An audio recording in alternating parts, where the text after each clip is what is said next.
മുംബൈയിൽ ലോക്കൽ ട്രെയിനിൽ നിന്ന് മറിഞ്ഞു വീണ് 5 പേർക്ക് ദാരുണാന്ത്യം സംഭവിച്ചു.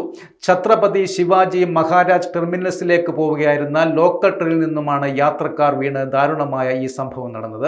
മരിച്ചവരിൽ 2 പേർ സ്ത്രീകളുമാണ്. 12ഓളം യാത്രക്കാരാണ് ട്രാക്കിലേക്ക് വീണത്. ഇന്ന് രാവിലെ 9 മണിയോടെയായിരുന്നു ഈ നടുക്കിയ സംഭവം നടന്നത്. അപകടം നടക്കുമ്പോൾ ട്രെയിനിൽ തിരക്കും കൂടുതലായിരുന്നു. യാത്രക്കാർ വാതിലിൽ തൂങ്ങിക്കിടക്കുകയായിരുന്നു. അതിൽ ചിലരാണ് ട്രാക്കിലേക്ക് വീണത്. പുഷ്പക് എക്സ്പ്രസും കസാര ലോക്കലും പരസ്പരം മുറിച്ചു കിടക്കുമ്പോഴാണ് ഈ സംഭവം നടന്നത്. പ്ലാറ്റ്ഫോമിൽ നിന്ന് നീങ്ങിയ ട്രെയിനിൽ നിന്നാണ് യാത്രക്കാർ വീണത്. 10 മുതൽ 12 വരെ യാത്രക്കാർ കമ്പാർട്ട്മെന്റുകളിൽ നിന്ന് വീണപ്പോഴാണ് അപകടം സംഭവിച്ചത് എന്നാണ് പ്രാഥമികമായ റിപ്പോർട്ടുകൾ. മരിച്ചവരുടെ മൃതദേഹം പോസ്റ്റ്മോർട്ടം നടപടികൾക്കായി ആശുപത്രിയിലേക്ക് മാറ്റിയിട്ടുമുണ്ട്. ട്രാക്കിലെ വളവാണ് അപകടമുണ്ടാകാനുള്ള പ്രധാന കാരണമായി പറയുന്നത്.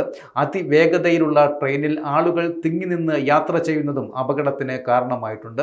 മുബ്രയ്ക്കും ദിവയ്ക്കും ഇടയിലാണ് ഈ അപകടം നടന്നത്. പരുക്കേറ്റവരെ കാൽവയിലെ സർക്കാർ ആശുപത്രിയിലേക്ക് മാറ്റിയിട്ടുണ്ട്. മരിച്ചവർ 30 മുതൽ 35 വരെ പ്രായപരിധിയിൽ ഉള്ളവരാണെന്നാണ് റെയിൽവേ അധികൃതർ അറിയിച്ചിരിക്കുന്നത്. സംഭവത്തിൽ പോലീസ് അന്വേഷണം ആരംഭിച്ചിട്ടുണ്ട്. റെയിൽവേയിലെ ഉന്നത ഉദ്യോഗസ്ഥർ ഉൾപ്പെടെയുള്ളവർ അപകട സ്ഥലത്തെത്തി പരിശോധന നടത്തുകയും ചെയ്തിട്ടുണ്ട്.